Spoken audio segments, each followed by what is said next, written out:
Welcome to the Always Becoming podcast with Dr. Lynn Santiago. Dr. Lynn and her guests explore two questions: who am I? And are we always becoming? We all have a becoming story. Be inspired by the personal becoming stories told by guests who share the risks and challenges, the successes and the letdowns, the joys and the heartaches they experience while on their own becoming journey. Here's your host, Dr. Lynn Santiago. Hello, I am so glad that you are here. Today's guest is Simona, Dharma, Devi. Get ready for an enlightening history lesson on ancient sacred dance. I had the pleasure of talking to Simona during the first season. And I first met her in the earlier part of the year when I was in search for something different. I was needing some practice that incorporated mindfulness, but that wasn't kind of the usual meditation practice or yoga practice. My husband was diagnosed with end-stage liver disease, and there were so many times when it seemed we were going to lose him. And naturally, I was filled with intense energy of fear, anxiety, and even anger. I needed some way to release that energy and find peace with what was happening. Simona shares her knowledge of how sacred dance started, not as a form of entertainment, but as a way of uplifting the human soul, creating healing and transformation. She shares how sacred dance is, quote, a way to feel connected to what we call today the divine. Simona is a true blessing in my life, someone I believe I was guided to by something much greater than myself. So here she is, Simona, Dharma, Devi. Hi, Simona. Hi, Oh my Nina. God. Hi. Oh, I am just so happy to see you again and to see that just brightness in you and your beautiful smile. And, I know that I had an interview with you last season, and I have never forgotten that I always wanted to do another one with you because there's just so much and you just know so much and very interesting information that I think that listeners enjoy. As a matter of fact, the producer of the show, Carmen Steele, when I told him I was interviewing you again, he said that you were one of his favorite guests. Oh, wow. Thank you. So it definitely, yes, made an impression. Thank you so much. It's beautiful to see you again, and we are far away, but there is always a way to get in touch and connect. Yes. So I'm very happy to be here again. Are you still in Italy? Yes, I'm still in Italy. Okay. Yeah, right now it's difficult to return to the US because of the pandemic situation. Yes. The borders are semi-closed. So for some of us, even for those that have a business visa, it's complicated. So I'm here, fine, going with the flow. Exactly. And I hope that, that all those restrictions are lifted soon, and it would be awesome to meet you in person. Yes. So I know that forward to it. I know you've spent time in Florida, and maybe you'll come back to Florida again. And for sure. That would for sure. That would be awesome. So I know I asked you this question the first time around. I'm going to ask it again. What do you think? Are we always becoming? I answered yes the first time. I answered yes the second time. And with even more awareness, because after you asked me this question the first time, I started to think about becoming more and more. And I have noticed that really we never stop to become and to transform. And from the last time I spoke to you in the previous interview to today, I have changed so many times and transformed so many times. I went through so many changes of my awareness and my consciousness, my way of being, even being a woman and a sacred dancer and a healer. I have re-embraced my healer identity, and I have definitely re-embraced and reawakened my, what I call my inner femme, Your feminine Oh, femme. Yes. okay. Yes. So, yes, I'm working on becoming, and I think is one of the most precious process a human being can rely on, to Yes. keep the life going. Absolutely. Yeah. Well, I agree with that. I asked that question to everybody, and I don't think I've had anyone say no. It's like, no, we're stagnant. We don't grow. Although there are some There are, yes. the field of psychology that kind of believe that, we're our genes and our DNA, and versus that kind of that inner drive, that urge that pulls us right in directions that we are supposed to be going. Yeah, well, the epigenetic, maybe you know more than me on this topic, shows that we actually always becoming, and we can transform our genes anytime we want, in the way we want, using really our emotions and focus. So, I'm There you go, totally Devi. happy with Yes. it. So, when I met you initially, it was, well, synchronicity for sure. It was like I was looking for something, and then all of a sudden there you were, right? It was like right at that time that I really needed it. I remember that what was happening with me is that I was just hit with this just energy that I didn't even know what to do with, and I didn't even know what it was.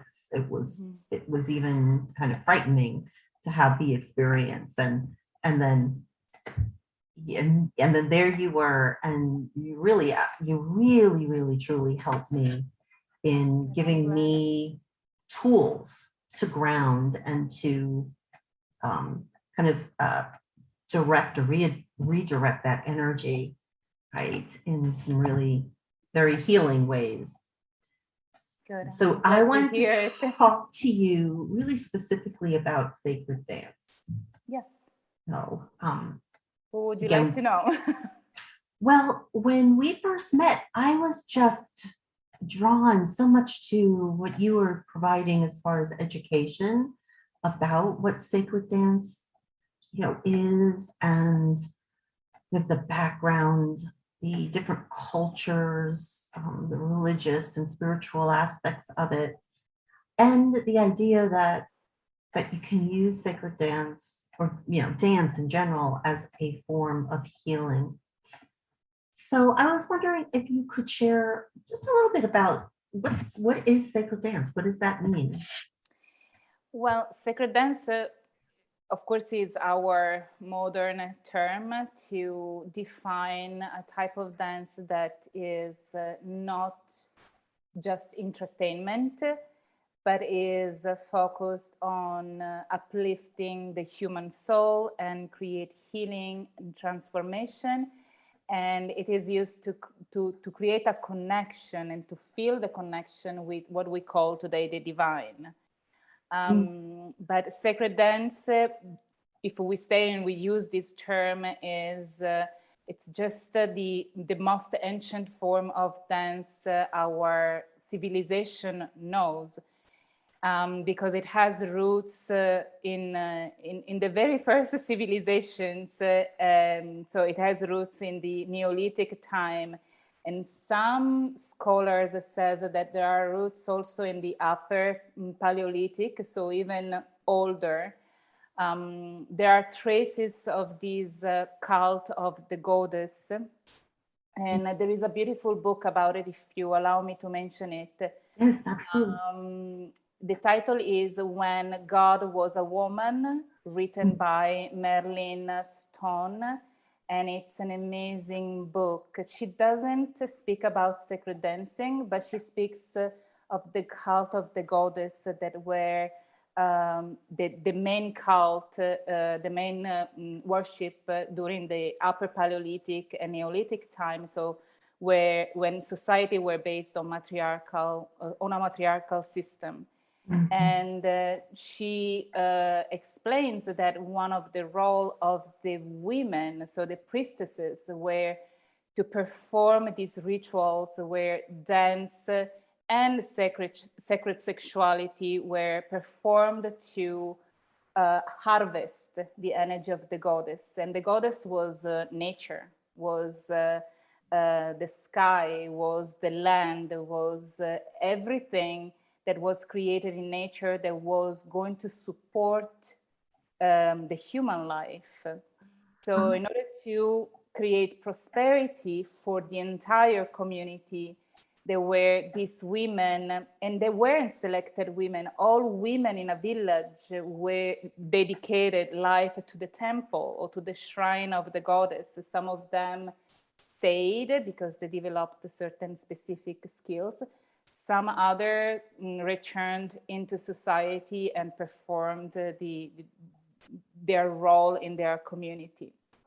So sacred dance, as we know it today, has roots in those civilizations where dance were basically a series of movements with drums mostly that were dedicated to the goddess herself. So in that sense, it was an instrument to connect to the divine, but to connect to the divine outside and everything that surrounds you and to the divine within. Mm-hmm. I doubt they called it the divine at the time, but definitely they had a broader sense of something superior to the human form that surrounded everything and that we can find also within ourselves. And women were considered, especially the women that dedicated their life to the temple, and they were considered sanctified women.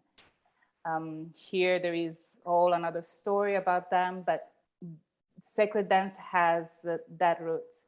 And today, as a belly dancer, belly dance is considered one of the oldest form of dance we know. Mm-hmm. And again, it was an entertainment. It was part of the rituality of the goddess. Probably it had other forms. It had other musicality also. Of course, it evolved and it became what we know belly dance to be today. But that was the roots. It was a sacred form of dance. It was used to help women deliver children. It was used to help, help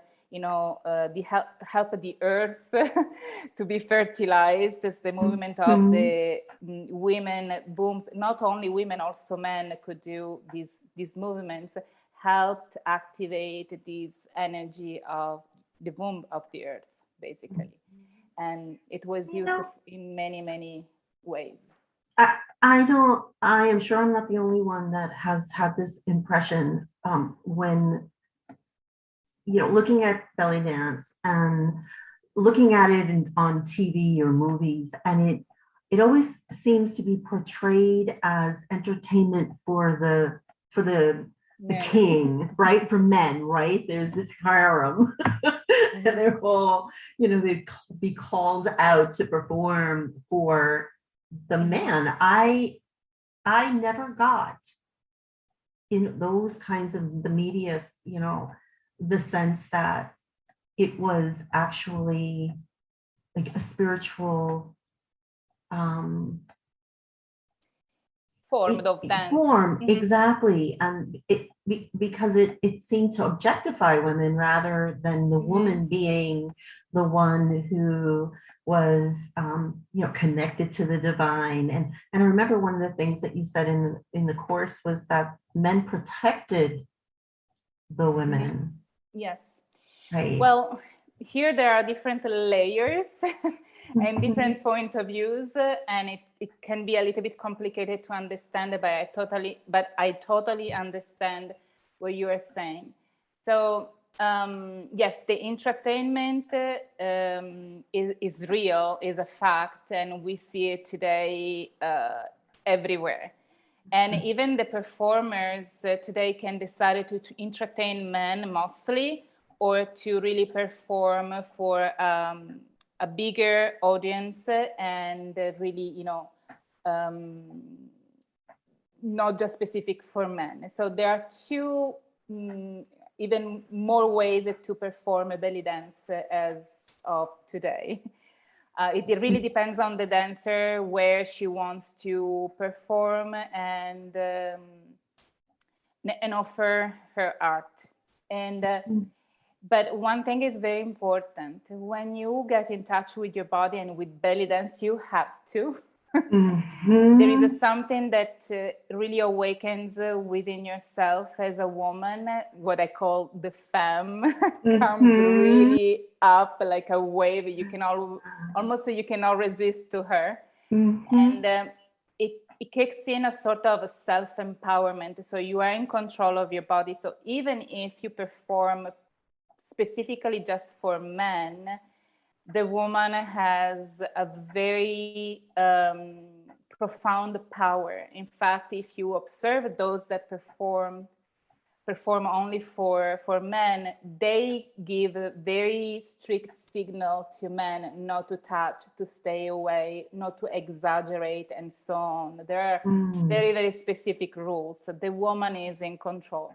Unless, there are other messages that the woman wants to send, but if they are professional, the message is very, very clear. The power that you awaken by dancing, not just belly dance, is very, very profound, and it gets you in touch with something very, almost pride within yourself, something royal that says, no, you cannot touch it, you cannot touch this body. Right.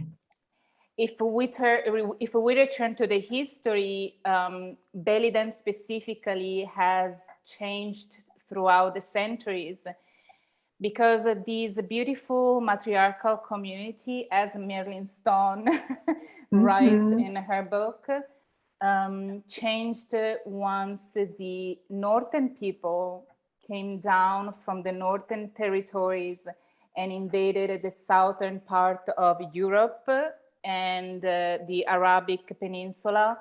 And we're talking about 4,000, 3,000 years ago. And they started to bring down the worship of a single male god that was a war god. And with them, everything shifted. It took like 2,000 years to make this shift, but the shift was quite violent for 2,000 years. Yeah. And yes, so in that shift, more and more women were segregated into closed communities. So initially there were women dancing only on the harem for other women. So maintaining the tradition of using dance as a form of healing, helping delivering the child, or becoming more fertile, more, and also available and relaxed for sexuality, since in the harem they were part of they were owned by the king, so they had to serve the king. So that's a part. Then there were another, now I don't remember, they had specific names, the Gawazi, and there is another name that is this moment doesn't come to mind. And there were other women that were hired by the king to perform for the guests. And those women were highly educated, trained as dancers. I'm not sure if it's right, but pass me this term. They were like our European courtesans. They were very well educated in politics and poetry, music and dance. And this is my cat, this is my goddess. So they were performing for the guests, so they weren't part of the harem, because the harem belonged only to the king.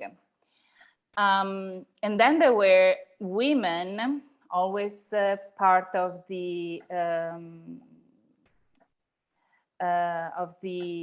so one were the Alme and the other one the Gawazi, and I think the Gawazi were these that I'm talking about now, the gypsy, or women that weren't associated with the Islamic religion, and they were part of folkloristic tribes going around and dancing for tourists. So there are different layers, different realities. We cannot just focus on one reality, because especially belly dance is very complicated, because, you know, even now talking about it doesn't really come everything to mind, because it's very layered, and there's so much history. It has a different point. Yes, it has so much history. Definitely right now is prohibited for Egyptian women, and I'm talking specifically about Egypt, because belly dance has developed mostly in Egypt, but it's not specifically from Egypt. What we know today, yes, but one of the things that I thought was really interesting that you had shared, you know, in the course, was that you could find these elements of belly dancing in all kinds of regions, all different regions of the world, that they didn't communicate with each other. Because I remember you said Hawaii, the Polynesian, is it? Yeah, well, in the Neolithic, probably there were communication between them, and probably there has been so many exchange on the Silk Road between the Arabic countries, through China, through India. So even back like yes, 3,000-4,000 years. The Roman Empire went up and down, and they mixed and exchanged information. Interesting enough, at the time, it was very easy to exchange information and merge technique, arts with one another. If I look at the sacred theater in Greek, there is so much aspect in common with the sacred theater in India, and Greece is here, India is here. It's like there is a lot of land between the two places.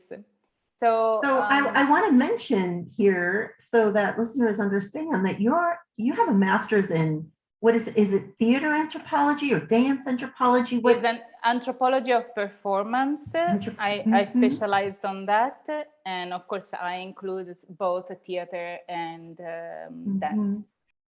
Yeah, I come from the place of believing that trauma can get people stuck on their becoming path, right? That trauma, that people can become identified with their trauma and kind of get stuck in their becoming process.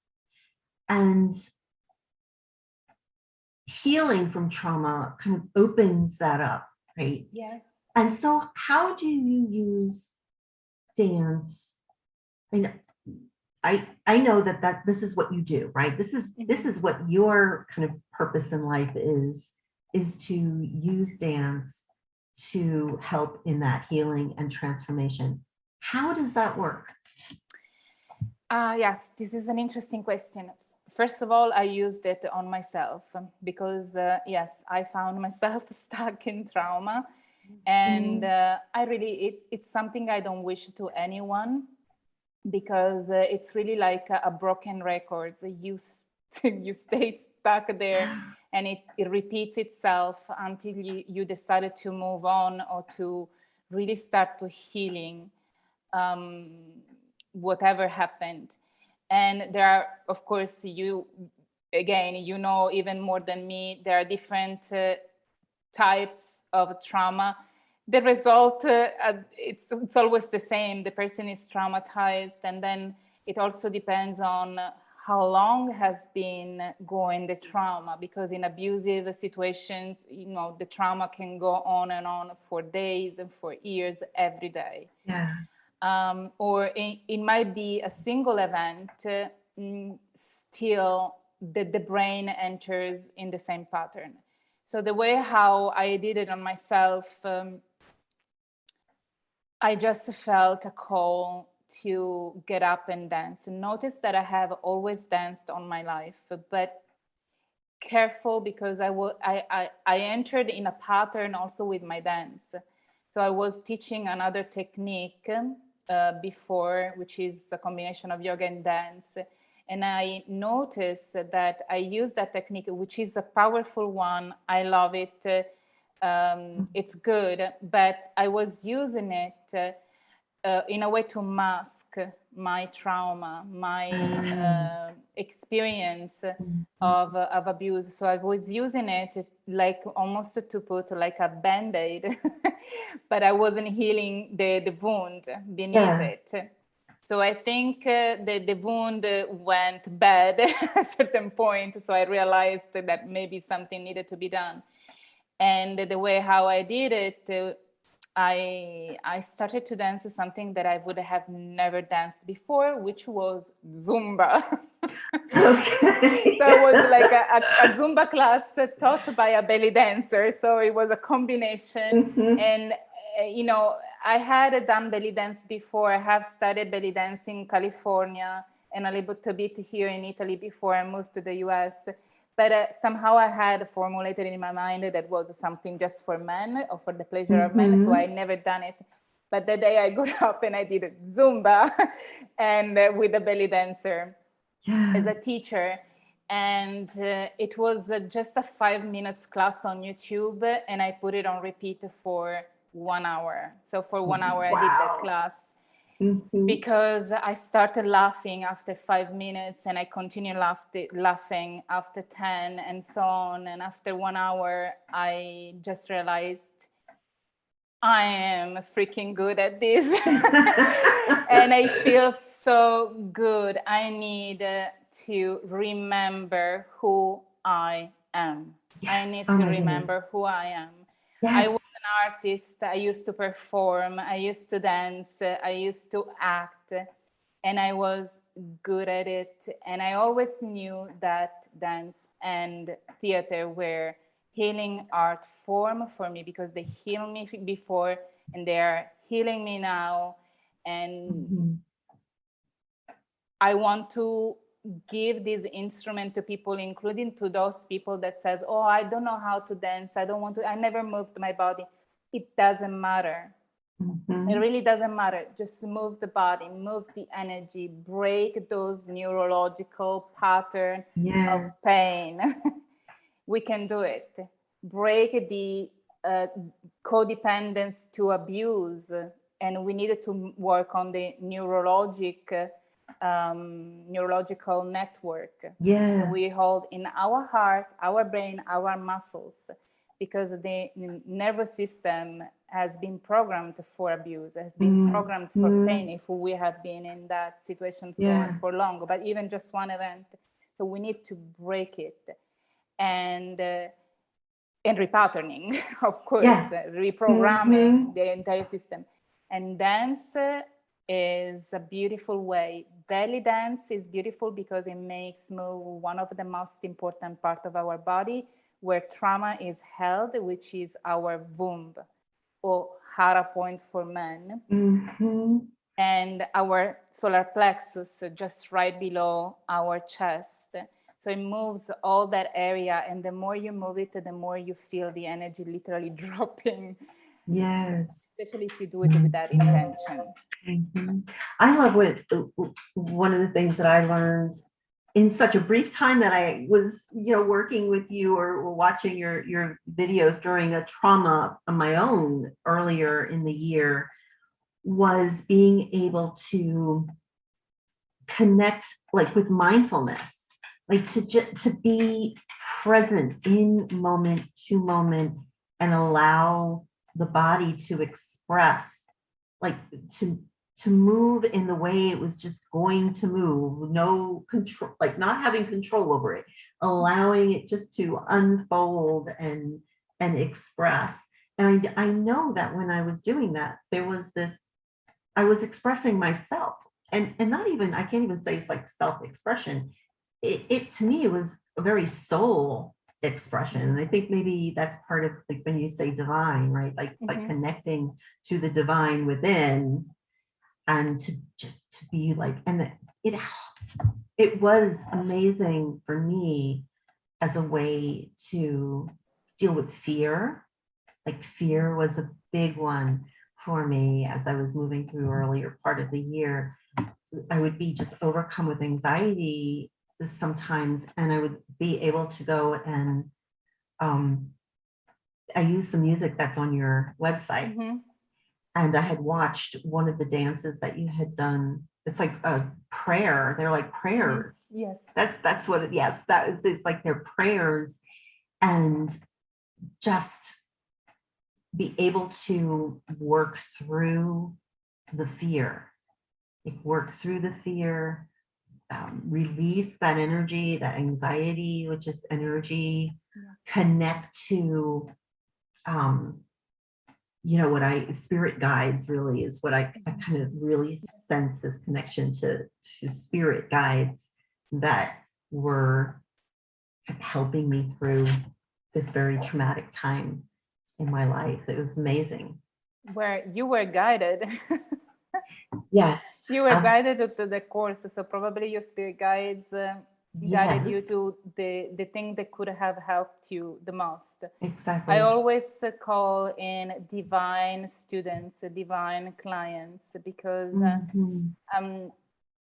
there has to be a spiritual connection between the teacher and the student or client or customer, as we want to call it. Because certain works, the work that I do, I cannot do it with everyone.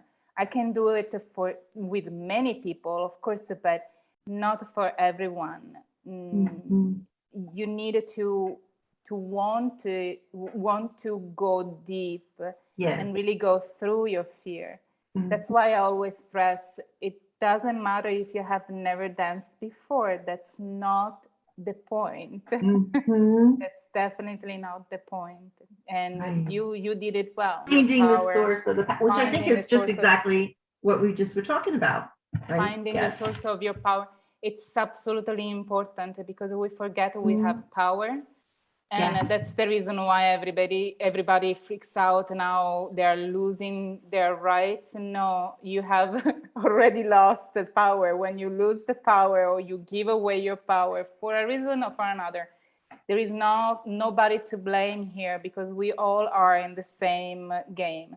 But when you understand that the source of power is within yourself, and you are the source of your own power, you just have to find the fire and lights up that fire again, then your power returns to you in 1 second. You need to understand that dynamic, and nobody can take you out, can take anything out of you. Know your rights, know your power, nothing. When you understand who you are, where your energy is coming from, and really you turn that fire back on, everything you want is right there for you. Your life just opens up for you. So I know that you offer classes. I am going to provide all of that information in the description of the podcast, and your contact information, so people can reach out to you. And you offer courses that are online, so people from all over the world can get in contact with you or do your courses. So I highly recommend anybody listening to really check that out. Again, I will provide all that. As we wrap up, what is either a saying or a mantra or a quote that you use, and I know most of us have lots of them, but is there's anyone that you really, kind of embrace? Can you share that with us? Yes, there is a quote that I posted on my website, on my contact page, and it says, I'm always perpetually outside of my comfort zone. Yes, I love that. Yes, that is something that in order for us to grow, yes, and in order for us to kind of embrace that becoming process and trust the journey, we've got to always be out of our comfort zone, right? We've always got to be kind of pushing that, and it takes courage. Yes, it's also a moment of letting go, not just pushing, Yes. but because letting go, people, that's very uncomfortable. People are used to control and push and be always focused and driven. But letting go is like, okay, you have to trust at that moment. The universe knows what I need and what I require, what I want. Now it has to happen because I requested it, and you have to let it go. And that's pretty uncomfortable. Yes, it is.